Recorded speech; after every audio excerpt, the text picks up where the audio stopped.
దినమెల్ల దేవుని దయలో దేవుని కృపలో మనల్ని కాచి కాపాడిన దేవుని స్తుతించి నిద్రపోయే ముందు ఈ వాక్య ధ్యానం చేసుకుని పడుకోండి. యోహాను సువార్త 7వ అధ్యాయం 37-38 వచనంలో ప్రభువైన దేవుడు ఆయన సెలవిచ్చిన మాట, ఆయన యందు భయభక్తి గలవారు, ఆయన యందు విశ్వాసం ఉంచు వారి జీవితాల్లో వారి కడుపులోని జీవజల నదులు పొర్లిపోనన్నాడు. ప్రపంచంలో ఎన్నో రకాలైన నదులున్నాయి, కానీ జీవనదులని అన్నిటినీ పిలవరు. జీవనది అని దేన్ని పిలుస్తారంటే ఎల్లప్పుడూ నీరుండేటువంటిది, అన్ని కాలాల్లో కూడా, వేసవి కాలంలో కూడా నీళ్లతో నిండి ప్రవహించే నదినే జీవనది అంటారు. ఇక్కడ ప్రభువుని దేవుడు తన యందు భయభక్తి గల వారి జీవితాలు దేంతో పోల్చాడంటే జీవన నదులు పొంగి పొర్లను అన్నాడు. ఎస్, మీ జీవితం మీకే కాదు అనేకులకు మేలు కలిగించేదిగా ఉండబోతుంది. మీ కుటుంబానికే కాకుండా ఇతరులకు కూడా మేలు కలిగించేదిగా ప్రభు మిమ్మల్ని దీవించి బలపరిచి వర్ధిల్ల చేయబోతున్నాడు.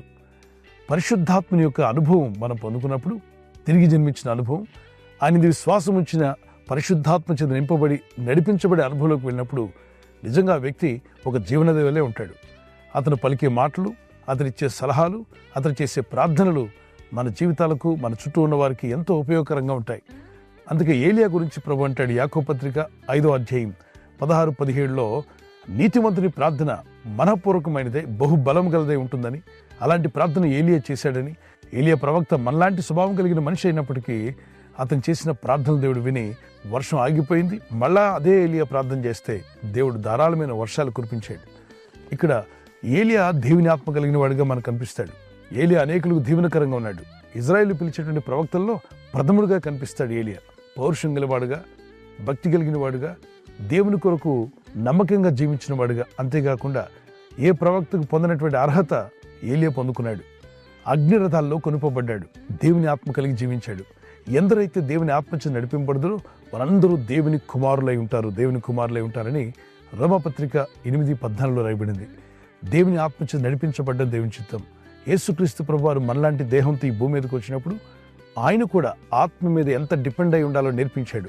లూకా సువార్త 4వ అధ్యాయం 17వ వచనంలో, లూకా 4:18లో ప్రభువు యెహోవా ఆత్మ నా మీద ఉంది. లూకా సువార్త 4:14-17 వరకు ఆయన ఆత్మపూర్ణుడై సేవ ప్రారంభించినట్టుగా మనం చూస్తున్నాం. అపోస్తలుల కార్యం 1వ అధ్యాయం 8-14-15 వచనం వరకు వారందరూ యెరూషలేములో కూడి ప్రార్థన చేస్తున్నారు. పరిశుద్ధాత్మ కావాలని కోరుకుంటూ దేవుని దగ్గర పట్టుదలతో ప్రార్థించారు. ఎడతెగక ఏక మనసుతో ప్రార్థించగా పెంతెకోస్తు అనే 50వ దినమున పరిశుద్ధాత్మ చేత నింపబడ్డారు. మరి జీవజల నదులు అన్నాడు, బహువచనం, ఒక నది కాదు, అనేక నదులు, అవి కూడా జీవనదులు అన్నాడు. మీలో ఆత్మదేవుడు అటువంటి జీవనది లాంటి మాటలు మీ అంతరాత్మ నుండి తీసుకొస్తాడు.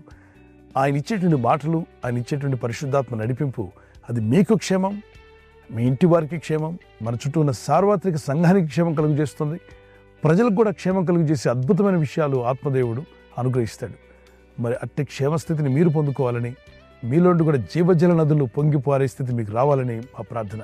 ఈ సమయంలో ప్రార్థన చేసుకుందాం. పరిశుద్ధమైన మా ప్రియ తండ్రి, నీ యందు భయభక్తి కలిగి, నీ యందు విశ్వాసం ఉంచిన వారి జీవితంలో జీవజల నదులు పొంగిపోలేటువంటి అనుభవాన్ని ఈ వాగ్దానం ఎత్తి ప్రార్థిస్తున్న బిడ్డలందరికీ దయచేయండి. ప్రతిదినము నీ కృపావార్త కొరకు ఎదురు చూస్తూ ప్రార్థిస్తున్న ప్రతి కుటుంబాన్ని తాకండి. వారి జీవితాల్లో ఒక ఎండిపోయిన నది వలె ఉన్నట్లయితే ప్రభు వారిని జీవనదిగా మార్చగల శక్తిమంతుడు అయ్యా. ఈ రాత్రి నెమ్మదితో పండుకొని సురక్షితంగా కాపాడబడినట్లుగా నీ అగ్ని కంచి వేసి మమ్మల్ని కాపాడండి.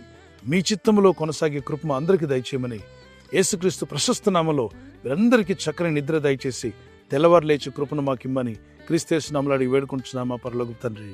ఆమేన్. ఆమేన్. Good night. God bless you. ఈ ఛానల్ను మీరు సబ్స్క్రైబ్ చేసుకొనుట వలన 2 పనులు జరుగుతున్నాయి. 1, బీదలకు, అనాథలకు ఈ ఛానల్ ద్వారా సహకారము అందించడం జరుగుచున్నది. 2, సువార్త జరుగుచున్నది, ఆత్మలు రక్షించబడుచున్నాయి.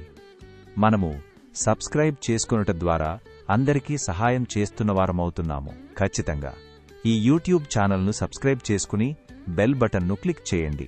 మీకు వెంటనే మెసేజెస్ పంపబడతాయి.